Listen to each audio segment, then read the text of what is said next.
Pessoal, toda a equipe aqui do jornal, liderada pelo Daniel Pereira, a gente quer continuar nesse assunto de segurança pública, compartilhando com vocês um olhar aqui sobre o nosso país, sobre o Brasil, porque falar de segurança pública é falar dessa nossa sensação de poder sair às ruas e sentir-se bem, sentir-se seguro e também acreditar que casos que repercutem muito, casos muito tristes, que eles tenham resultado, tenham resposta e que eventualmente as autoridades que investigam não sejam perseguidas. Enfim, tem uma notícia que chamou muita atenção nesta semana, que foi da operação da Polícia Federal, que investiga uma suposta espionagem ilegal dentro da ABIN, a Agência Brasileira de Inteligência. Ponto. Uma dessas suspeitas da PF é a de que a agência tenha sido utilizada para monitorar a promotora que é responsável pela apuração das mortes de Marielle Franco e do motorista Anderson Gomes. O software que é usado na ABIN, ele não é um software que lê mensagens que você troca num celular ou que eventualmente ouve ligações. Ele atua com referências de geolocalização de celulares. E esse software, segundo a Polícia Federal, foi utilizado pelo menos 30 mil vezes para usar o sistema ilegalmente, ou seja, sem uma autorização da Justiça. E que ele teria sido usado para monitorar, então, essa localização da promotora responsável pelo caso de Marielle e Anderson. Para a gente poder conversar sobre esse assunto, sobre os entornos de segurança pública, a gente recebe agora a Carolina Grillo, socióloga e pesquisadora do Grupo de Estudos e Novos Ilegalismos da Universidade Federal Fluminense. Professora, muito obrigada, por conversar com a gente aqui na CNN Brasil. Bom dia, Elisa. Bom dia a todos. Bem, acho que com relação ao caso da Marielle, ainda não tinha tido notícia dessa história de espionagem em torno da promotora, mas esse é um caso que passou por muitas tentativas de obstrução das investigações. Inclusive, o próprio deputado Chiquinho Brazão, que ainda não se sabe se essa delação vai ser aceita, se ela vai ser ratificada, mas que foi acusado, né, na delação do Rony Lessa, do autor do homicídio da Marielle, ele próprio já tinha sido também denunciado por tentar obstruir as investigações em 2019. Então, houve muitas disputas em torno de qual seria, se esse caso deveria ser tratado no âmbito estadual ou no âmbito federal, porque nas duas esferas havia risco de interferência nas investigações, o que mostra o quanto as milícias, aqueles que foram a grande associação para compreender a causa da morte da Marielle, foi principalmente a atuação dela como assessora do Marcelo Freixo no período da CPI das milícias, em que ela foi uma peça muito chave na produção de dados, na articulação de uma CPI que resultou em centenas de pessoas denunciadas, né, e muitos envolvidos com a política. Então, quando a gente encontra obstrução de investigação, a gente vê o quanto as milícias, elas estão entranhadas no Estado, elas conseguem penetrar no Estado, mesmo nas forças de segurança. É tão importante que nós possamos ouvi-la sobre esse assunto e agradeço mais uma vez por isso, porque quando a gente fala, professora, sobre essa nossa sensação de estar seguro, né, de sentir-se seguro, sentir-se amparado pelo poder público ou por quem é responsável por esse tipo de investigação, mas quando a gente vê um caso, por exemplo, como o de Marielle, que vai completar agora, em breve, né, mais um ano de não resposta, de não solução, isso acaba gerando, nesse nosso senso comum, a sensação de que existe uma injustiça, que ela é constante e que não há como lutar contra isso. De que maneira, e quero te ouvir enquanto pesquisadora, né, enquanto uma pessoa que mergulha nesse assunto, de que maneira isso afeta os seres humanos, esse nosso senso de não sentir-se amparado por quem deveria nos proteger? O caso da Marielle, ele é inclusive um caso que destoa em relação à maioria dos outros homicídios, porque ele realmente foi muito investigado e chegou-se inclusive aos autores do fato, o que é a maioria, 92% dos homicídios que acontecem no país, nunca se chega nem ao autor, né? Então ainda não há respostas claras com relação ao mandante, mas é um caso que foi investigado por ser uma parlamentar, por ser um caso de grande comoção. mas a maioria dos casos de homicídios eles não são investigados e existe uma ênfase na segurança pública em policiamento ostensivo, em ações de confronto, de tiroteio, pouca ênfase na inteligência, pouca ênfase em investigações, em ações menos violentas, com menos impacto para a população e que trazem mais resultados, que é identificar quem são os mandantes de crimes, quem são as pessoas responsáveis por assassinar as outras. Isso é muito mais importante do que realizar confrontos no cotidiano da cidade, que acabam produzindo ainda mais vítimas letais, vítimas de bala perdida, que é o que a gente observa atualmente. Então, a população ela se vê numa situação em que a polícia não apenas não oferece segurança, como muitas vezes é uma fonte de insegurança, porque produz situações que aumentam os riscos para a população, que são as situações de tiroteio no espaço urbano. Uhum. E quando a gente traz esse tipo de notícia, dessa acusação, e eu reitero que é uma acusação, uma investigação que visa descobrir se houve de fato algumas atitudes em relação à Agência Brasileira de Investigações, mais do que se houve, mas quem foi o responsável, né, por ter feito um acesso ilegalmente a um sistema de geolocalização da Agência Brasileira de Inteligência. Quando a gente fala sobre o acesso a esse tipo de programa, a gente fala, professora, sobre essa nossa bagunça de entendimento de o crime e o poder público estão juntos ou estão separados? Né? Por exemplo, Rio de Janeiro, a gente tinha um entendimento de que a milícia ficava num canto, mas agora a milícia às vezes parece que se bagunça nesse entendimento sobre os integrantes de um governo. E não estou aqui, lógico, generalizando, né? Tem muita gente ali muito honesta e empenhada, mas tem havido uma bagunça na nossa cabeça de compreender, para lá, assim, eu olho para os ocupantes do poder como uma pessoa que está aqui para me proteger ou uma pessoa que eventualmente pode estar cometendo um crime. E isso também gera na gente essa sensação de insegurança.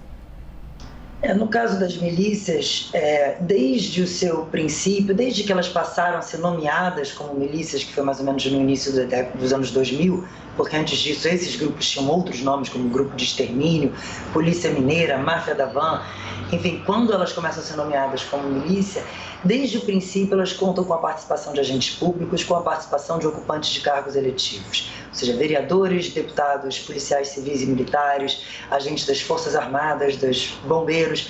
Então sempre houve um entranhamento no Estado muito característico a esses grupos.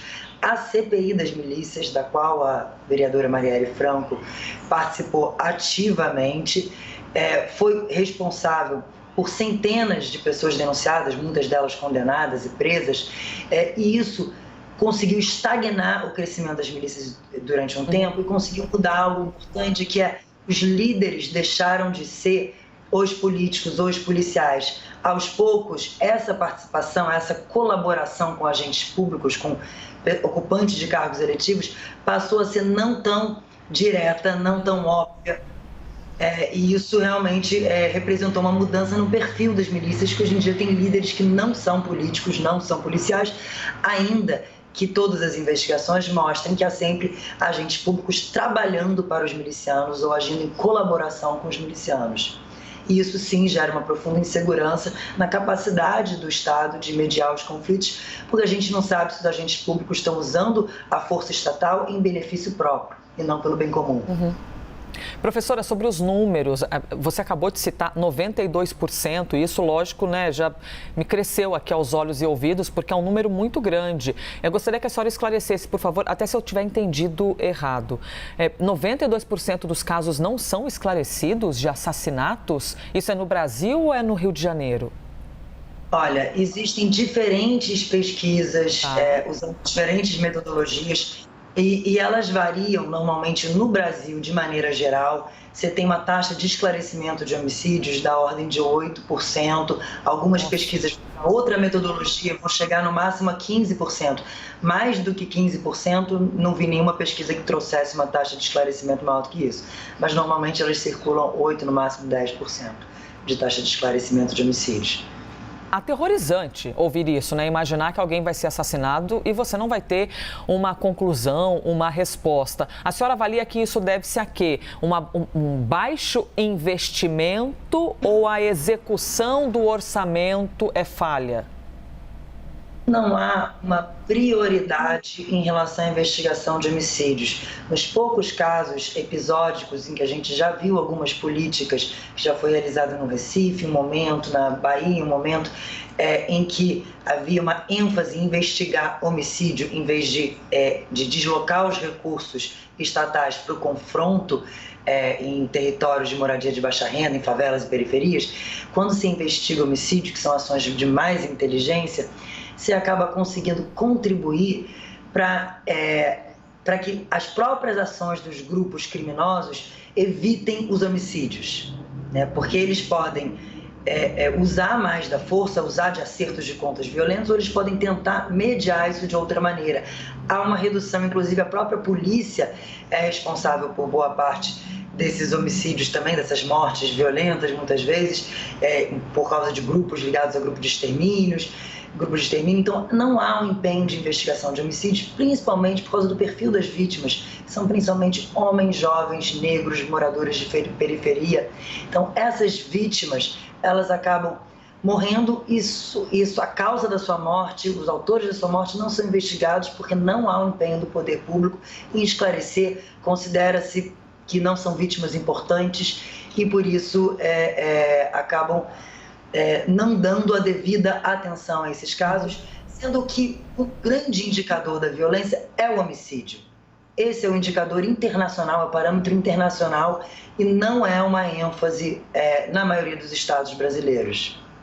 Muito interessante ouvir-te. Interessante, eu digo, do ponto de vista de nós termos acesso à informação, porque na verdade, angustiante ouvir sobre o perfil, porque não nos impressiona, né, professora, quando você nos diz 92%, em média, né, que você não consegue encontrar dados, como são muitas pesquisas, mas que nenhum lhe dá a informação de que mais de 15% desses casos de assassinato sejam esclarecidos. Mas levando em conta essa base de 92% que não são investigados, não nos impressiona se esses 8% de investigados e com alguma resposta sejam de pessoas brancas e com uma faixa de renda muito maior em relação ao restante da sociedade, né? E que os outros 92% sejam geralmente de pessoas pretas e pobres. Então você vive, enquanto está vivo, já um escanteamento, você já é uma pessoa marginalizada e se você morre, muitas vezes o caso de ter feito você morrer, muitas vezes não tem nem resposta.